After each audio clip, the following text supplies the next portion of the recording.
Hello बेटा जी, welcome to physics with Vaibhav sir. आज हम स्टार्ट करेंगे चैप्टर 3 का next topic electrostatic potential energy. ठीक है बेटा, इलेक्ट्रिक पोटेंशियल एनर्जी। देखो बेटा, इलेक्ट्रिक पोटेंशियल एनर्जी का मतलब ये होता है कि जो भी हमारे पास चार्जेस के सिस्टम हैं, जितने भी, उन सभी चार्जेस को इनफाइनाइट से एक एक करके एक दूसरे के पास लाने में जो वर्क करना पड़ता है उसको हम इलेक्ट्रिक पोटेंशियल एनर्जी कहते हैं of that system.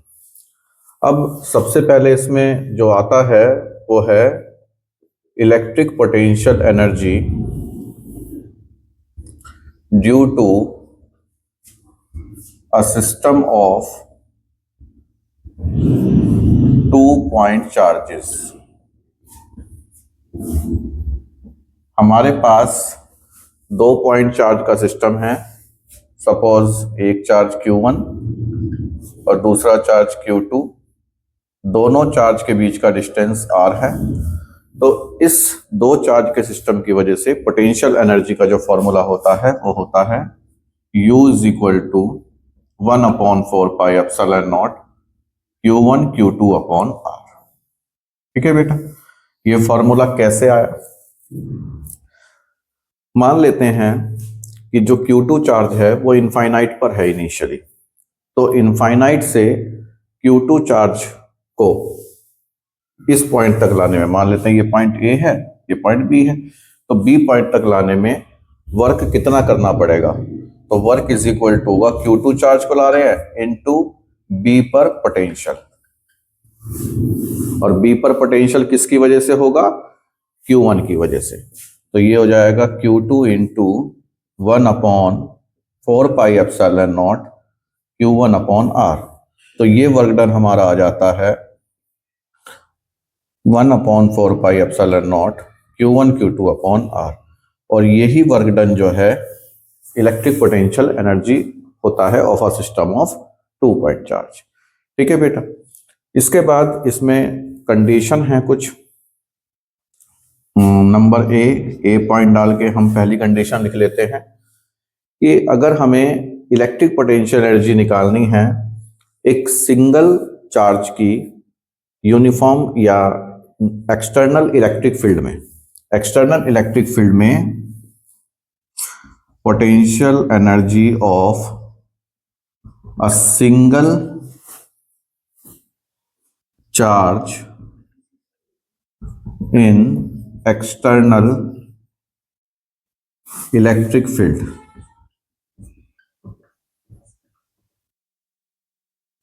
External electric field में potential energy of a single charge क्या होती है? U is equal to Q into V। ये आप डायरेक्टली फॉर्मूला याद रख सकते हैं। ठीक है, इसी तरीके से दूसरी कंडीशन है, B पार्ट करके लिख लेते हैं उसको। अब है potential energy of 2 point charge in external electric field. External electric field में 2 पॉइंट चार्ज की पोटेंशियल एनर्जी, एक तो उसका जो फॉर्मूला होगा U इज इक्वल टू होगा, पहले इसको डायग्राम से समझ लीजिए। जैसे एक्सटर्नल इलेक्ट्रिक फील्ड है, ये यूनिफॉर्म इलेक्ट्रिक फील्ड है E, और इस यूनिफॉर्म इलेक्ट्रिक फील्ड में ये 2 पॉइंट्स हैं। ठीक है, ये A, ये पॉइंट B। A पे जो चार्ज है वो QA है, और B पे जो चार्ज है वो QB है। तो A पर पोटेंशियल VA और B पर पोटेंशियल VB। A पर पोटेंशियल VA और B पर पोटेंशियल VB। तो U इज इक्वल टू क्या होता है, या QA की जगह Q1 मान लीजिए, तो कुछ भी आप मान सकते हैं, ये Q2। तो Q1 into VA plus Q2 into V B plus 1/4 pi epsilon not Q1 Q2 upon R। दोनों के बीच का डिस्टेंस कितना है? R। तो ये पोटेंशियल एनर्जी का फॉर्मूला है। 2 पॉइंट चार्ज जब एक्सटर्नल इलेक्ट्रिक फील्ड में है। ठीक है बेटा, इसको नोट करें पहले। Next topic is work done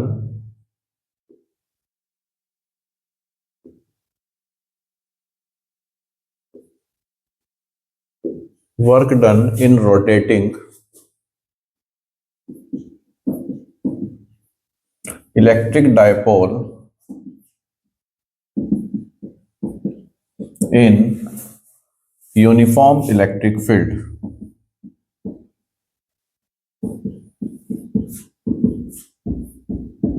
हमारे पास यूनिफॉर्म इलेक्ट्रिक फील्ड है। ये यूनिफॉर्म इलेक्ट्रिक फील्ड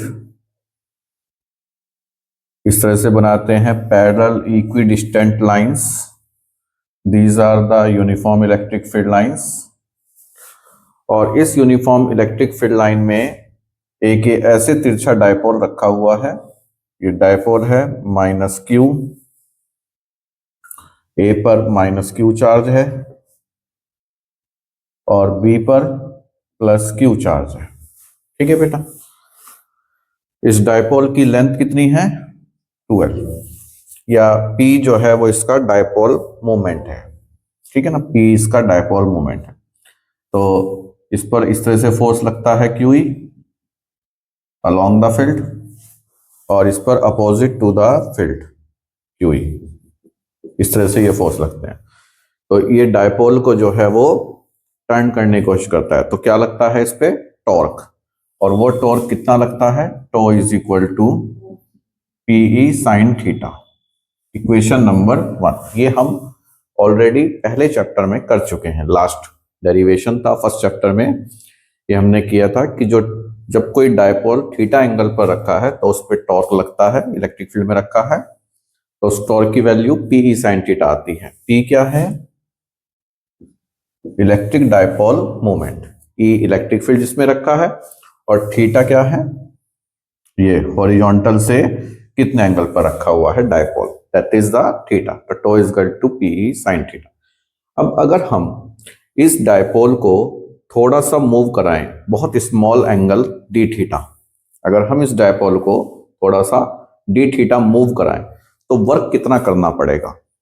तो वो वर्क होगा small work done DW is equal to tau d theta. अगर, क्योंकि वर्क का फॉर्मूला वैसे तो फोर्स इनटू डिस्प्लेसमेंट होता है, लेकिन यहाँ पे एंगुलर पोजीशन में मोशन है, तो एंगुलर फोर्स मतलब टॉर्क और इनटू एंगुलर डिस्प्लेसमेंट यानी कि डी थीटा। ठीक है, तो यहां पर टॉर्क की वैल्यू सब्स्टिट्यूट करेंगे, PE sine theta into D theta. ये वो स्मॉल वर्क डन है जो इस डायपोल को small angle D theta angle move कराने में लगा। तो अगर हम इस डायपोल को इनिशियली θ1 से θ2 एंगल मूव कराएं तो वर्क कितना रहेगा? तो नेट वर्क डन रहेगा, इंटीग्रल कर देंगे DW का θ1 टू θ2। अगर हम इस डायपोल को इनिशियली कोई एंगल θ1 है तो θ2 एंगल घुमाने में कितना वर्क लगेगा? तो वो total work done integral limit θ1 to θ2। तो ये वैल्यू जाएगी θ1 to θ2 PE sine theta d theta. इसके बाद यहां पे लिखते हैं, इसके बाद क्या आएगा? PE कांस्टेंट है, बाहर आ जाएगा। साइन थीटा का इंटीग्रेशन क्या होता है? माइनस कोस थीटा, और लिमिट θ1 टू θ2। तो ये आ जाएगी माइनस बाहर, PE कोस θ2 माइनस कोस θ1, या फिर W इज इक्वल टू आ जाएगा, माइनस अंदर ले जाएंगे, PE कोस θ1 माइनस कोस θ2, कोस θ2। ठीक है बेटा, सो ये वर्क डन हमारा क्या आता है? θ1 से θ2 एंगल घुमाने में, डायपोल को θ1 से θ2 एंगल घुमाने में कितना वर्क लगा? ठीक है बेटा। लेकिन अगर initially dipole along the field है, अगर डायपोल अलोंग द फील्ड है तो वर्क कितना लगेगा, तो इफ यानी कि θ1 इज इक्वल टू 0 डिग्री, यानी कि θ1 0 मतलब इनिशियली ये हॉरिजॉन्टल रखा है इलेक्ट्रिक फील्ड के अलोंग। ठीक है, तो हम θ2 को थीटा मान लेंगे, थीटा एंगल घुमाने में वर्क कितना लगेगा। तो वर्क का फॉर्मूला हो जाएगा PE cos 0 degree minus cos theta. cos 0 की वैल्यू 1 होती है, तो ये लगेगा PE 1 माइनस cos थीटा। सो ये कौन सा वर्क है, अगर डायपोल हॉरिजॉन्टल रखा है इनिशियली यानी इलेक्ट्रिक फील्ड के अलोंग, तो उसको थीटा एंगल घुमाने में इतना वर्क लगेगा। ठीक है बेटा जी, नोट कीजिए। Next topic is electric potential energy of a dipole placed in electric field.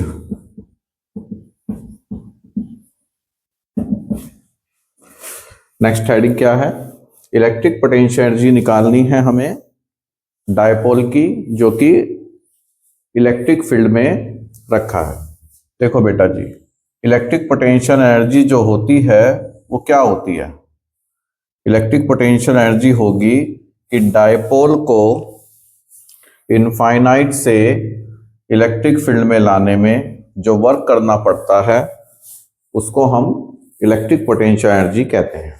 Infinite से यानी कि ये होगा यहाँ पे कहीं इनफाइनाइट, इनफाइनाइट से डायपोल को, ये डायपोल है कोई, minus Q charge plus Q charge, ये डायपोल है, ठीक है, जिसकी लेंथ 2L है।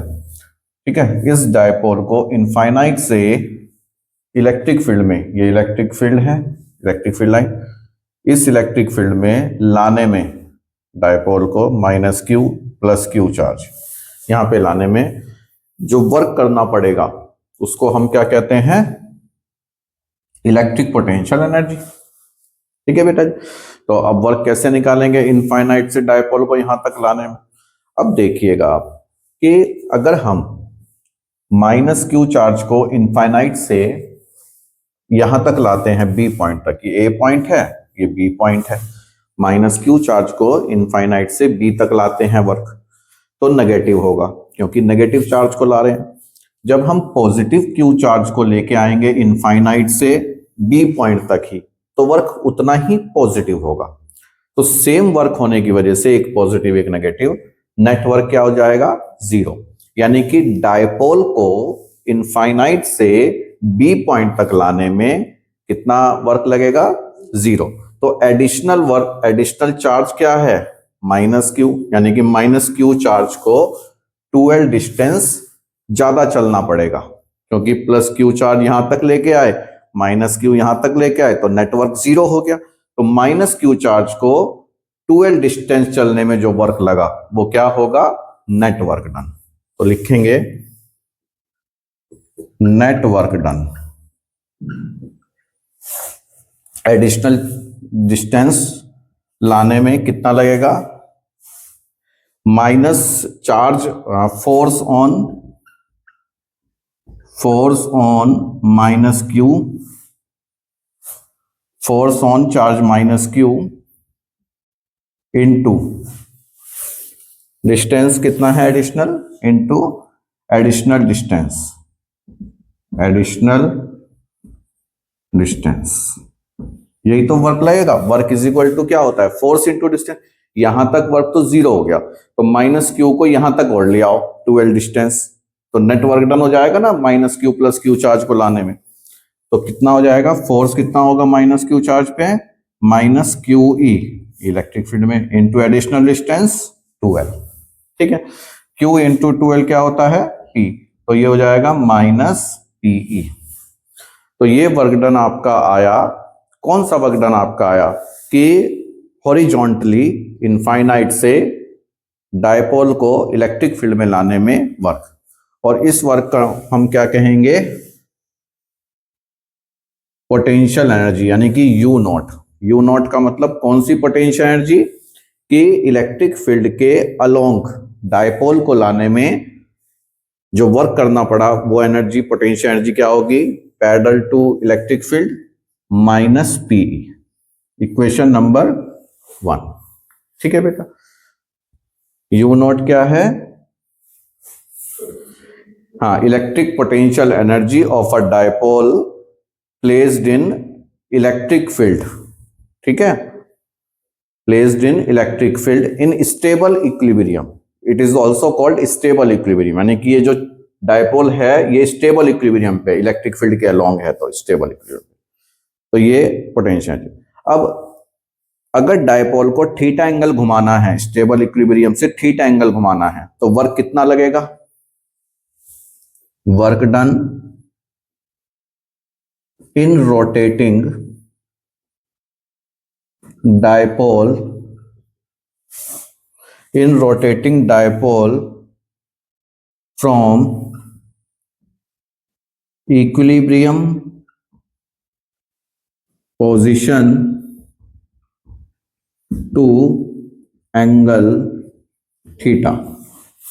इक्विलिब्रियम पोजीशन से थीटा एंगल घुमाने में वर्क कितना लगता है, W is equal to PE 1 minus cos theta. ये हमने किया था लास्ट डेरिवेशन, अभी किया था, इससे पहले यही किया था हमने। ठीक है बेटा, तो ये वर्क डन रहेगा।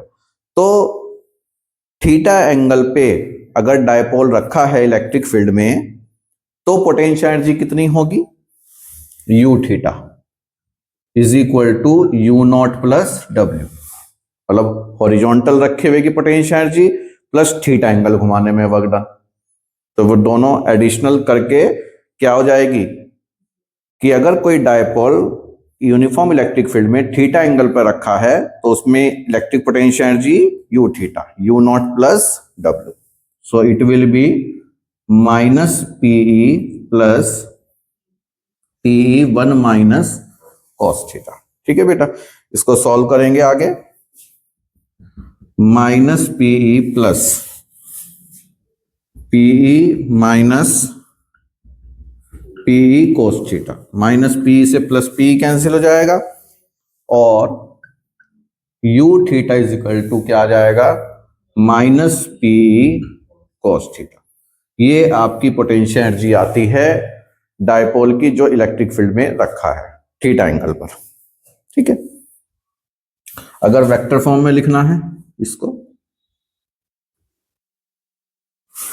वेक्टर फॉर्म में क्या होगा, u theta is equal to minus P dot, ये वेक्टर फॉर्म में। ठीक है बेटा जी, नोट करो। Next topic is equipotential surface, ये लास्ट टॉपिक है, ये रह गया था बीच में। ठीक है बेटा, तो इसलिए लास्ट में करा रहे हैं इसको। एक सेकेंड,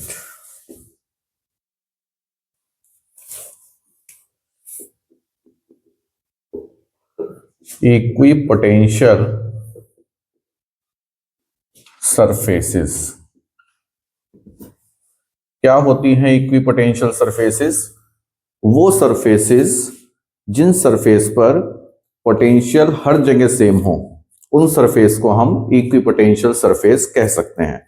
ये सरफेस किसी चार्ज्ड कंडक्टर की भी हो सकती है, इसकी सरफेस पर पोटेंशियल सेम हो, या फिर स्पेस में भी हो सकती है सिंगल चार्ज की वजह से। कैसे, कि जैसे कोई प्लस क्यू चार्ज रखा हुआ है, ठीक है, और इसके अराउंड जो इलेक्ट्रिक फील्ड होती है वो आप जानते हैं रेडियली आउटवर्ड होती है। इस तरह से कुछ इलेक्ट्रिक फील्ड लाइंस होती हैं बेटा, ये आपको बताया था, इस तरह से रेडियली आउटवर्ड ये इलेक्ट्रिक फील्ड लाइंस होती हैं। ठीक है, तो इसको चार्ज को सेंटर मान के हम एक पर्टिकुलर रेडियस से अगर कोई स्फेयर ड्रॉ करते हैं, स्फेयर इसलिए क्योंकि भाई ये चार्ज है, इस चार्ज के इधर भी उधर भी हर जगह हर डायरेक्शन में इलेक्ट्रिक फील्ड होंगी, तो उसके अराउंड एक आर रेडियस का जो स्फेयर होगा वो सरफेस जो है इक्विपोटेंशियल सरफेस, यानी कि इसके यहाँ पर भी पोटेंशियल, यहाँ पर भी पोटेंशियल, यहाँ पर भी, हर जगह पोटेंशियल जो है सेम होता है। इसी तरीके से अगर हम और कॉन्सेंट्रिक सर्कल ऐसे स्फेयर बनाएं, दूसरा इसमें, तो इस पर भी पोटेंशियल हर जगह सेम होगा। So these are called equipotential surface. ठीक है, ये सिंगल चार्ज की वजह से थी। लेकिन अगर इलेक्ट्रिक फील्ड लाइंस यूनिफॉर्म है, इस तरह से है, ठीक है, यूनिफॉर्म इलेक्ट्रिक फील्ड लाइन है, तो इसमें इक्विपोटेंशियल सरफेस कैसी होती है? रेक्टेंगुलर, इस तरह से हर थोड़े थोड़े डिस्टेंस पर इक्विपोटेंशियल सरफेस जो है, ठीक है बेटा, तो ये इक्विपोटेंशियल सरफेस होती है।